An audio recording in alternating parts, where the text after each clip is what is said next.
Iran America के बीच क्या अंदर खाने बात बनती दिखाई दे रही है। फिलहाल तो ट्रंप ने संकेत दिए हैं कि वो समझौते के बेहद करीब हैं। ऐसे में अमेरिका ने ऑपरेशन फ्रीडम पर फिलहाल रोक लगा दी। ऑपरेशन एपिक फ्यूरी पर भी ब्रेक लगा दिया गया है। तो क्या माना जाए, खाड़ी संकट का समाधान क्या अब जल्द निकल सकता है?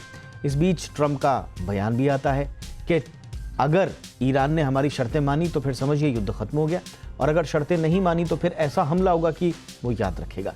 उधर ईरान से भी आज कुछ और खबरें आई हैं। जो 14 पॉइंट का पूरा खाका दिया गया था अमेरिका की तरफ से ईरान को, उसमें से कुछ और शर्तों पर ईरान ने ऐतराज जाहिर किया है। ऐसी खबरें भी आ रही हैं। तो क्या शांति सच में होने वाली है? युद्ध सच में खत्म हो चुका है, या अभी कुछ ऐसे संकेत बाकी हैं जिन पर अभी जवाब नहीं मिल रहा? इन्हीं सब बातों पर आज हम करेंगे खास मेहमानों के साथ चर्चा। सबसे पहले एक छोटी सी रिपोर्ट देखिए।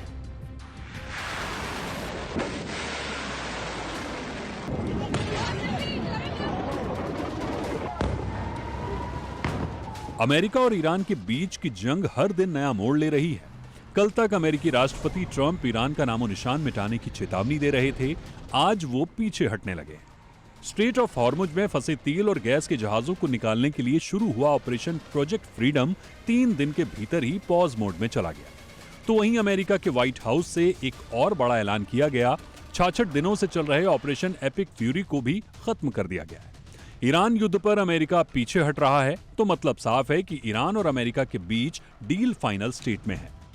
अमेरिका दावा कर रहा है कि ईरान के साथ समझौते को अंतिम रूप देने की कोशिश हो रही है, इसलिए ऑपरेशन को रोका गया है। ट्रंप ने यह भी दावा किया कि पाकिस्तान समेत कई देशों ने प्रोजेक्ट फ्रीडम को रोकने की अपील की है। लेकिन ट्रंप के इन दावों में कितनी सच्चाई है, यह तो सिर्फ ट्रंप ही जानते हैं। अमेरिका ने भले ही प्रोजेक्ट फ्रीडम को बंद किया है, लेकिन हॉर्मुज में ईरान के खिलाफ नाकेबंदी पूरी तरह जारी रखा है। यानी ईरान से कोई भी जहाज हॉर्मुज पार नहीं कर पाएगा और ना ही कोई शिप ईरानी बंदरगाह पहुंच सकेगा। तो वहीं अमेरिका के विदेश मंत्री मार्को रूबियो ने साफ शब्दों में कहा है कि 28 फरवरी को इजराइल के साथ मिलकर ईरान के खिलाफ शुरू किया गया सैन्य अभियान एपिक फ्यूरी अब खत्म हो चुका है। अमेरिका का कहना है कि ऑपरेशन एपिक फ्यूरी अपने सभी लक्ष्य पूरे करने के बाद खत्म हुआ है और अमेरिका किसी नए संघर्ष की स्थिति नहीं चाहता और शांति के रास्ते को बेहतर मानता है। ईरान पर अमेरिका लगातार दबाव की रणनीति बनाए हुए है। अमेरिका ने संयुक्त राष्ट्र में ईरान को लेकर एक नया प्रस्ताव पेश किया है।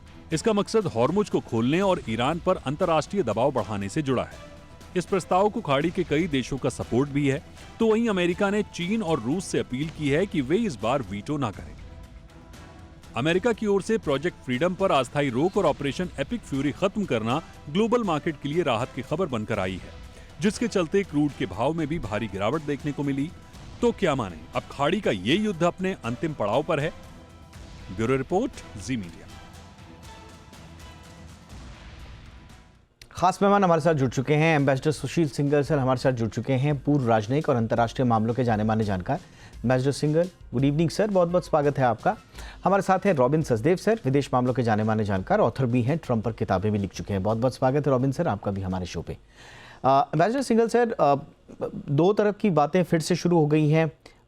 शाम तक इस तरह की खबरें आ रही थी कि यूएस और ईरान एक 1 पेज मेमो तक पहुंच चुके हैं टू एंड द वॉर, और इस पर मोटी मोटी सहमति बन चुकी है।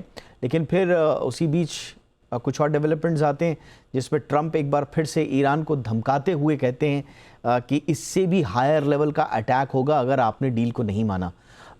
तो अभी हम शांति को सिर्फ भ्रांति ही माने सर, या ये वास्तविकता होने वाली है? हाँ दीपक, बात यह है कि जहां पाकिस्तान मीडिएटर है वहां, और वो जिस तरह की एश्योरेंस दे रहे हैं, अभी सीएनएन ने भी एक रिपोर्ट दी है कि पाकिस्तान जो है इतनी ज्यादा बातें कर लेता है और इतनी उम्मीद जगा देता है। और प्रेसिडेंट ट्रंप तो वैसे ही बहुत ज्यादा ऑप्टिमिस्ट रहते हैं हमेशा कि भाई मैं सब कुछ हो गया है।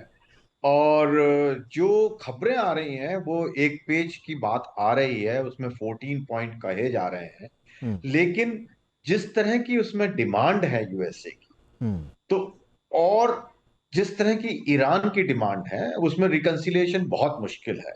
लेकिन एक बात यह भी तय है कि अमेरिका चाहता है, दोबारा से लड़ाई करना नहीं चाहता, वो चाहता है कि भाई एक रास्ता निकले। उधर ईरान भी इकोनॉमिक क्राइसिस में है, तो वो भी अपनी सैंक्शंस कम कराना चाहता है। ये एक जो है पॉजिटिव साइन एक मैं लूंगा कि जो है एग्रीमेंट की तरफ ये लोग बढ़ रहे हैं। लेकिन ये कहना कि बिल्कुल अभी होने वाला है, जैसा कि कभी कुछ खबरें आपने जैसे मेंशन किया वो आ रही हैं, वो मेरे ख्याल से मुश्किल लग रहा है। लेकिन एक अंडरस्टैंडिंग मेरे ख्याल से इस तरफ बढ़ने की कोशिश बनाने की कोशिश की जा रही है कि जो ईरानियन डिमांड थी कि 30 दिन का मॉरेटोरियम रखा जाए और उसके अंदर सारा नेगोशिएशन किया जाए। अमेरिका की डिमांड कहना था कि 60 दिन का रखा जाए। तो एक मेरे ख्याल से यहां पे अमेरिका 30 दिन के लिए लगता है खबरों से कि वो तैयार हो गया है। ठीक है। दूसरा पॉइंट है सैंक्शंस को रिलीफ का। ईरान चाहता है कि इमीडिएटली सैंक्शन रिलीव कर दिया जाए और अमेरिका चाहता है कि ग्रेजुअल किया जाए। तो एक वो टाइमलाइन के ऊपर इनका डिफरेंस आ रहा है जो कि मेरे को लगता है कि मैनेजेबल है। तीसरा जो पॉइंट उसमें इशू है एनरिचमेंट का, कि जो मॉरेटोरियम का, सॉरी, कि जो पीरियड का टाइम पीरियड है वो 10 साल, 15 साल, 20 साल, 5 साल, बहुत सारे 12 साल भी आ रही है नंबर। तो एक वो इशू है, लेकिन वो मेरे ख्याल से मैनेजेबल है क्योंकि उसको 30 दिन का समय मिलेगा। लेकिन इन प्रिंसिपल मॉरेटोरियम के लिए उनको मेरे ख्याल से एग्री होना पड़ेगा, तभी ये बातचीत आगे बढ़ पाएगी। चौथी पॉइंट जो है वो जो है वो कि एनरिच यूरेनियम, जो 60% जो एनरिच यूरेनियम है, उसके फ्यूचर का क्या होगा। ईरान उसको इंश्योरेंस पॉलिसी की तरह रखना चाहता है कि कल को अमेरिका, क्योंकि डिस्ट्रस्ट बहुत ज्यादा है दोनों के बीच में, अमेरिका के बीच में भी, ईरान के बीच में भी, कि दोनों एक दूसरे पे विश्वास नहीं करते हैं, कि उनको डर है कि अमेरिका कभी भी बात से पलट सकता है। उधर ईरान, अमेरिका को है कि ईरान का कभी भी उसको इस्तेमाल कर सकता है। लेकिन ईरान उसको इंश्योरेंस पॉलिसी की तरह अपने पास में रखने की कोशिश कर रहा है, जो कि अभी राइट। तक खबरें आ रही हैं। अब उसको वो किस तरह से उसको संभाला जाएगा वो अलग है। उधर Israel of course is also player, because अभी खबर आई है कि प्राइम मिनिस्टर नेतन्याहू वो बातचीत कर रहे हैं यूएस एडमिनिस्ट्रेशन में समझने के लिए कि भी किस किस भी तब उनकी अपनी अलग रेड लाइंस हैं। वो लेकिन वो भी चिंतित हैं। वो भी जो चिंतित हैं कि भाई उनकी जो इतने दिन की मेहनत है वो बेकार ना हो जाए। बेकार ना हो जाए। True sir. तो ये सिचुएशन है। जरा फटाफट से डेवलपमेंट बता देते हैं अपने दर्शकों को और उसके बाद फिर रविंद्र सचदेव सर के पास जाएंगे। जिस 1 पेज डील की बात हो रही है जो सर ने भी बताया है, ये खबरें आ रही हैं कि एक 1 पेज डील या मेमोरेंडम के करीब हैं दोनों पक्ष। और दिक्कत क्या है ना इसमें कि लास्ट मोमेंट पर पहले भी टॉक्स जो हैं वो टूट चुकी हैं, इसलिए अनिश्चितता का दौर अभी भी, लेकिन क्योंकि डेवलपमेंट है इसलिए इम्पॉर्टेंट है बताना है। और डोनाल्ड ट्रंप ने इन्हीं खबरों के बीच में ये भी कह दिया कि अगर डील नहीं हुई तो हम बॉम्बिंग स्टार्ट कर देंगे दोबारा से, और ऐसी करेंगे कि जो ईरान ने पहले नहीं देखी थी। प्लान में है क्या? मेन इश्यूज सर आपको बता देते हैं, वही पुरानी चीज़ें, nuclear programme, sanction, strait of Hormuz की सिक्योरिटी। ईरान की तरफ से क्या है, शायद ये कहा जा रहा है कि न्यूक्लियर यूरेनियम एनरिचमेंट मॉरेटोरियम उसको टाल सकता है, एनरिच्ड यूरेनियम एक्सपोर्ट पर शायद सहमत हो सकता है, ऐसी खबरें आ रही हैं। और इसीलिए शायद ये कहा जा रहा है कि इस 1 पेज मेमोरेंडम पर शायद अंडरस्टैंडिंग बन जाए। लेकिन साइड बाय साइड जो ट्रंप अपने एक कदम रोक के दूसरा कदम ठोक के, जो कहा जाता है कैजुअल भाषा में, उसी स्थिति पर कायम नजर आ रहे हैं। तो आगे की राह क्या है, रॉबिन सर आपका नजरिया? Thank you Deepak ji, always a pleasure आपके साथ, वेरी स्टिमुलेटिंग डिस्कशन। मेरे विचार से ओवरऑल जो इस समय ये 1 पेजर का MOU है, 14 पॉइंट्स हैं, वही सब पॉइंट्स हमें पता है, we can go into it.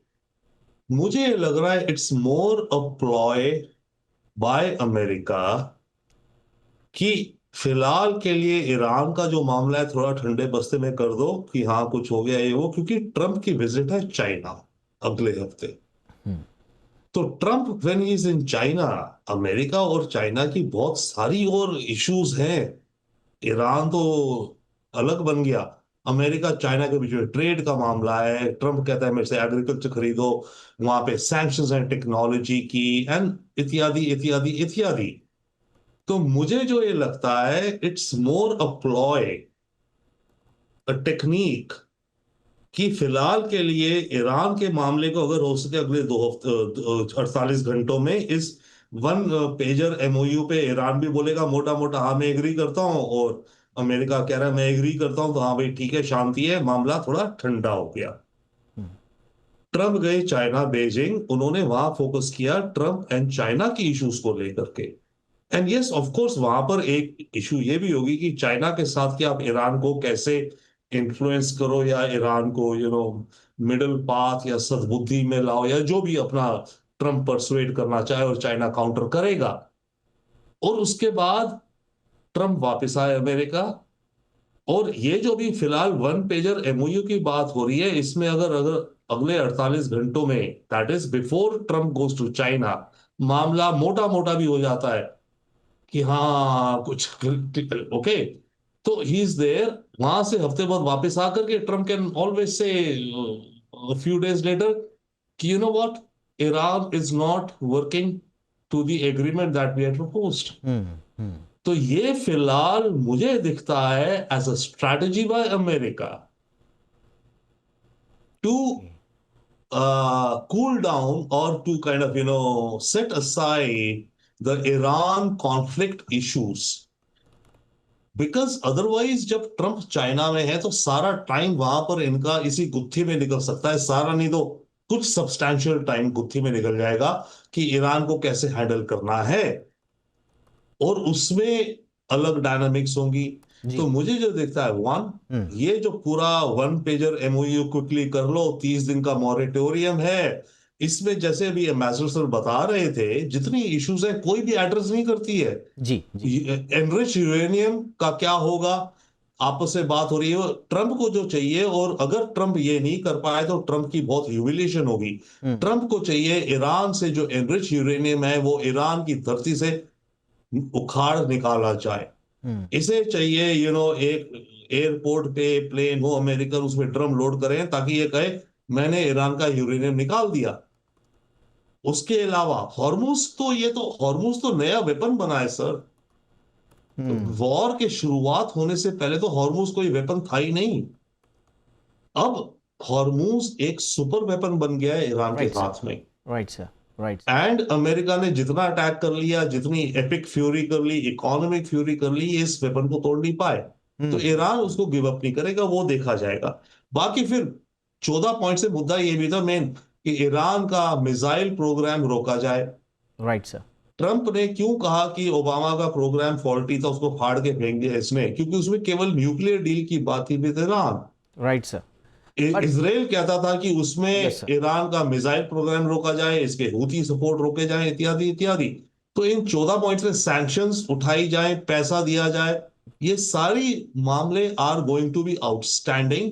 तो ये 14 पॉइंट का जो एमओयू है, मेरे विचार से मुझे लगता है ये ऊपर से just kind of gloss over it करा करके हाँ हाँ करके ये कर देंगे। बट प्रॉब्लम वही है सर कि आप ठीक है, आप 14 पॉइंट का आप फिर से एक पन्ना जो है फ्लोट कर दीजिए नैरेटिव के लिए, बट बयानों में हाई थ्रेट माइंडसेट दोनों तरफ से दिखाई दे रहा है, और लास्ट मिनट जो ब्रेकडाउन पैटर्न हमने देखा है, इसीलिए दोनों साइड को डर ये है ना असली अल्टीमेटली कि इतना लंबा हमने कॉन्फ्लिक्ट चलाया, और at the end of the day अगर हम में से कोई भी, मतलब दोनों पक्ष यही सोच रहे होंगे कि हम कमज़ोर दिखने का डर जो है दोनों में, कि कहीं हम कमज़ोर तो नहीं दिख रहे, तो वो कभी शायद लग रहा है कि नहीं हमारी पोजीशन इस समय बन गई है कि हम स्ट्रांग बनकर एग्जिट ले रहे हैं, तो वो आगे अपना आइडिया फ्लोट कर दे रहे हैं। तब तक पता चल रहा है कि नैरेटिव चेंज होकर लग रहा है कि नहीं नहीं नहीं साहब आप तो वीक दिख रहे हैं, तो शायद यही कन्फ्यूजन चल रहा है। बट एम्बेसडर सिंघल सर, क्या ज़रूरत है इस वक्त अमेरिका को इस एग्जिट की, और ख़ास तौर से ट्रम्प को, क्योंकि जो पब्लिक प्रेशर है, जो फटीग है कॉन्फ्लिक्ट से, आम जनता में जो वॉर फटीग है वो बढ़ता जा रहा है, ट्रम्प साहब की रेटिंग्स लगातार गिरती जा रही हैं, तो उनको भी तो अब और ज़्यादा लंबा नहीं चलाना है, वापस अपने मिड टर्म इलेक्शंस पर फोकस करना है, तो उनके लिए कितना ज़रूरी है कि यहाँ से वो निकले, अब हो गया। दीपक, बात यह है कि प्रेसिडेंट ट्रम्प की जब आप शुरू से उनकी अपनी थिंकिंग ये है कि वो लड़ाई के झगड़े में नहीं पड़ना चाहते हैं। हमेशा उन्होंने जब भी किया है एक सिंपल एक अटैक किया, एक दिन दो दिन लगाए उन्होंने, और उसके बाद वापस आ गया, और उसके बाद कह दिया कि भाई हम जीत गए। तो इनकी जो प्रेसिडेंट ट्रम्प, क्योंकि उनका जो एजेंडा है हमेशा ये रहा है कि डील करना है, ना कि वार लड़ाई करनी है। और इस बार उनकी उम्मीद के खिलाफ इतना लंबा समय ईरान के साथ ये जो चल रहा है वह झगड़ा वो चल रहा है। और शुरू से हम देखें प्रेसिडेंट ट्रम्प का हमेशा ये कहते रहे हैं कि भाई मैं ये कर दूंगा वो कर दूंगा, और फटाफट हमने खत्म कर दिया है 80% 90%। हर बार वो ऑफ रैंप ढूंढ रहे थे, इवन जब अटैक चल रहे थे, लेकिन ईरान उनको वो मौका नहीं दे रहा। तो अभी भी क्या है, जो बिल्कुल सही कह रहे हैं कि प्रेसिडेंट ट्रम्प अंडर प्रेशर है, क्योंकि वो इस जो कुछ भी हो रहा है या हुआ है उसके लिए उन्होंने प्लान नहीं किया था, सोचा भी नहीं था कि इतना लंबा चलेगा। और स्टेट ऑफ हॉर्मुज़ जो एक न्यूक्लियर वेपन बन के हाथ में मिल गया ईरान को, जी। उसके बारे में तो उन्होंने मेरे ख्याल से कोई प्लानिंग ही नहीं की थी, केवल एक जमा खर्ची हो रही थी। क्योंकि अगर उसके लिए प्लानिंग की होती तो दूसरे तरह फॉर्मेशन वगैरह अपने दूसरे तरीके से किए जाते हैं, वो उन्होंने उसको प्लान ही नहीं किया था कि स्टेट ऑफ हॉर्मुज़ को इस तरह से ईरान का कब्जा हो जाएगा। तो उससे क्या हुआ है कि जो एनर्जी क्राइसिस पैदा हो गया है अमेरिका में भी, ऑलमोस्ट जो तेल की कीमत है, चार जो पेट्रोल पंप है, ऑलमोस्ट $3.75 पर गैलन हो गई है, जो कि पिछले 4-5 साल में कभी नहीं हुई है। तो वहां भी जो है क्राइसिस उनको पैदा हो गया है, इकोनॉमी का और कॉन्फिडेंस का। जो कंज्यूमर है वहां उनमें उनका जो विश्वास जी। प्रेसिडेंट ट्रंप में जो भी था वो खत्म होता जा रहा है। और आपने राइटली कहा कि उनके मिड टर्म इलेक्शन भी है, उनकी रेटिंग बिल्कुल डाउन है, और उनका जो अपना बेस है, मागा बेस जो है सो कॉल्ड, हम्म। वो इस बार के खिलाफ है, क्योंकि उनके एजेंडा में नहीं था। वो हमेशा कहते रहे I am a deal maker, और इस डील में इस वक्त प्रेसिडेंट ट्रंप को दिख रहा है कि अमेरिका को नुकसान हो रहा है, अमेरिका को कोई फायदा नहीं हो रहा है, क्योंकि उनको तो हर जगह फायदा चाहिए, क्योंकि वो यस। डील मेकर है। यहां वो कोई फायदा नजर नहीं आ रहा है, ना तेल उनके हाथ लगा, हम्म। ना न्यूक्लियर जो एनरिच यूरेनियम था वो उनके हाथ लग रहा है। तो वो तो हर तरह से वो नुकसान में है, ऊपर से एब्सोल्युटली खर्चा अलग हो रहा है। बिल्कुल सर। और आपने बहुत अच्छी बात बोली। Just to add one point, जो लेटेस्ट वॉशिंगटन पोस्ट ने रिलीज़ किया है वो रिपोर्ट, जिसमें ईरान ने यूएस के जितने दावे हैं उससे ज़्यादा नुकसान किया है यूएस का, इस बात का खुलासा हो रहा है। ये वॉशिंगटन की रिपोर्ट बता रही है, वॉशिंगटन पोस्ट की, कि 228 जो सैन्य ढांचे हैं या उपकरण हैं उनको डैमेज किया गया है। सैटेलाइट इमेज भी बाकायदा बताई गई है इस अखबार में, और बताया गया है कि कैसे टारगेट में हैंगर, बैरक में, फ्यूल डिपो इसमें शामिल थे। एयरक्राफ्ट और रडार सिस्टम प्रभावित हुए हैं। कम्युनिकेशन और एयर डिफेंस को भी नुकसान हुआ है। कुल मिला के यूएस सरकार ने इस नुकसान को कम करके दिखाया, अब इस रिपोर्ट में दावा किया गया है। तो घरेलू तौर पर भी अब ट्रंप से सवाल पूछे जा रहे हैं कि साहब, जैसा सर ने बताया अभी, तो सचदेव सर, क्या यही अब परिणति होगी इसकी कि ट्रंप को इसे खुद को वो वीक बता रहे हैं, दुनिया उनको वीक समझे या ना समझे, लेकिन उनके पास अब रोल बैक करने के अलावा कोई चांस नहीं है? क्या यही है, या वो एक आध दो और गुणा गणित लगाएंगे? नहीं, ऐसा बिल्कुल नहीं है। फिलहाल ट्रंप समझते हैं कि वो अभी अगर इलेक्शंस के मुद्दे से देखें, नवंबर में जो इलेक्शन है, उन्हें लगता है कि अभी 2-3 महीने का वक्त है। अच्छा। और अभी आज और कल जो प्राइमरीज होती हैं, जो ट्रंप सपोर्टर्स हैं वो जीते हैं, या ये कहो जो ट्रंप की पॉलिसीज को रिजेक्ट करते थे रिपब्लिकन पार्टी में, वो हारे हैं इंडियाना में। तो ट्रंप के पास अभी भी पॉलिटिकल कैपिटल है अपने बेस के साथ। पॉलिटिकल रेटिंग जो भी हो, ये कह रहे हैं वो करे, आधी अमेरिका तो ऑलरेडी अगेंस्ट ट्रंप है, तो 50% तो अगेंस्ट ट्रंप ही कहेगी ना।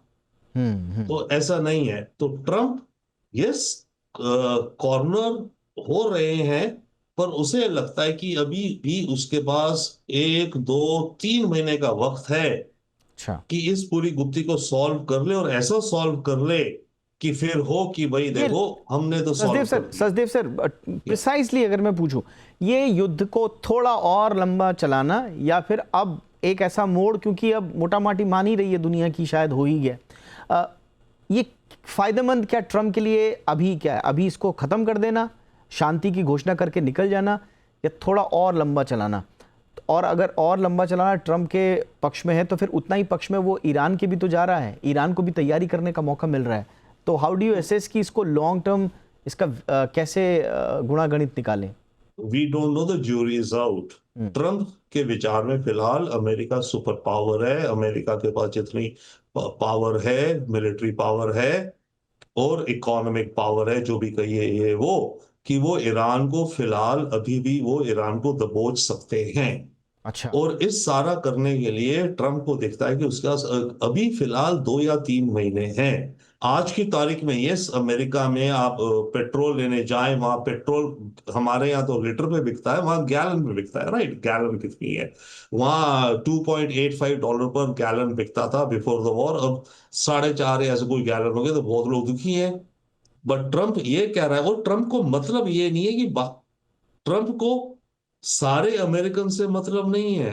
हम्म ट्रंप को मतलब है अपने 50% सपोर्टर से, क्योंकि उन्होंने तो उसको जिताया है। हम्म। ठीक है, ट्रंप उनको देख रहा है, और ट्रंप को ये लग रहा है कि इनको मैं मैनेज कर सकता हूं। ठीक है, अभी हम हिट ले रहे हैं, महंगाई हो गई तो कोई बात नहीं, महंगाई हो गई, बट अगर एंड में, तभी मैं कह रहा हूं मामला बड़ा मुश्किल है, कि अगर 1 महीने बाद ट्रंप को यह दिखाना है कि मैंने ईरान से ड्रम भरे हुए यूरेनियम के निकाल दिए, तो सारी 100 खून माफ, इतना बड़ा बट काम आपने कर दिया। बट तो ट्रंप को वो बट क्या दिखाना है, दैट इज द क्या प्रॉब्लम। ईरान मानेगा सर यूरेनियम एक्सपोर्ट? ईरान ये बिल्कुल नहीं मानेगा, तभी तो ये इशू है। वन, एंड सेकेंडली, ट्रंप को एक, और इनके डिफेंस सेक्रेटरी वगैरह को आप इनका देखिए, इन्होंने इस मुद्दे को रिलीजियस एंगल भी बना दिया है। हम्म। इन्होंने इस वॉर को अपने क्रिश्चियन बेस के लिए बना दिया, कि ये वॉर तो हम जीसस क्राइस्ट के लिए लड़ रहे हैं। पीट हेक्सेथ जो डिफेंस सेक्रेटरी है, वो हर कॉन्फ्रेंस में कहता है और रिक्वेस्ट करता है कि सारे अमेरिकन प्रे करो कि जीसस क्राइस्ट हमें सक्सेसफुल बनाए। तो एक एलिमेंट से ट्रंप का जो पुराना पॉलिटिकल बेस है, हमेशा रहा है, इसके पॉलिटिकल करियर में से बनाया, बिल्कुल सर। जो क्रिश्चियंस का है, कि भाई ओके, हम क्रिश्चियनिटी के लिए कर रहे हैं, मतलब जीसस क्राइस्ट के लिए कर रहे हैं, एब्सोल्युटली राइट? तो जितने हम नुकसान सह रहे हैं, doesn't he is matter. Basically leaving no stone unturned. साम दाम दंड भेद जो कहते हैं, हर तरह के डायमेंशंस को आजमा करके। बट देखिए, घर के अंदर पॉलिटिक्स, इकोनॉमी, पब्लिक का मूड, सब चीज़ से जुड़ी हुई है होरमुज़ की खाड़ी, और उसमें क्या स्थितियां बनती हैं, शांति सच में मुकम्मल होती है नहीं होती है, ये देखना बड़ा लाजमी होगा। बट फिलहाल अभी तो शांति की एक उम्मीद के बाद एक छोटी सी अनिश्चितता का फिर से उभार हुआ है। ऐसी परिस्थिति में हम लोग बैठे हुए हैं, देखते हैं आगे क्या होगा, विश्लेषण उसका भी होगा। थैंक यू सो मच समय निकालने के लिए एम्बेसडर सिंगल सर, बहुत बहुत शुक्रिया। रॉबिन सचदेव सर, बहुत बहुत धन्यवाद आपका समय निकालने के लिए।